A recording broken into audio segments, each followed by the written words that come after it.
Dekat dengan mantan, Natalie Holscher curhat kerap alami kejadian mistis.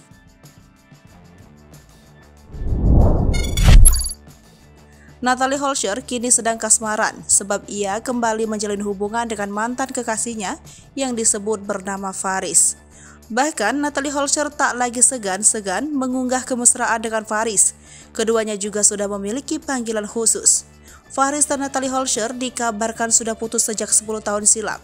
Namun setelah Natalie cerai dari Sule, Faris kembali mengisi kekosongan hati ibu satu anak itu. Tak hanya dekat dengan Natalie, Faris juga tampak memiliki kedekatan dengan Azam, anak sematawayang Sule dengan Natalie. Ketika Azam digendong oleh Faris, dia tampak sangat nyaman dan ingin berlama-lama dengan Faris. Anehnya lagi, saat sudah bermain dengan Faris, Azam tidak peduli dengan orang lain meskipun itu neneknya sendiri. Sampai-sampai saat sedang kumpul keluarga besar Natalie, Azam hanya ingin bermain dengan kekasih baru ibunya itu.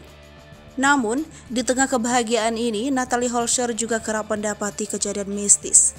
Hal mistis itu sering terjadi ketika Natalie sedang berada di kamar Azam.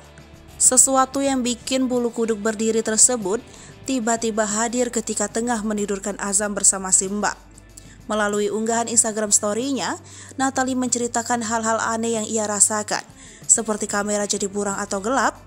Unggahan berikutnya terlihat Natalie sedang berada di kamar dengan kondisi yang sangat senyap, tapi ada sesuatu yang tidak biasa. Natalie seperti sadar kalau ada sosok yang ikut hadir menemani dirinya dan Azam. Tak berhenti di situ saja, karena yakin aura itu semakin mendekat, sontak Natalie memperkenalkan kalau Azam itu cucunya.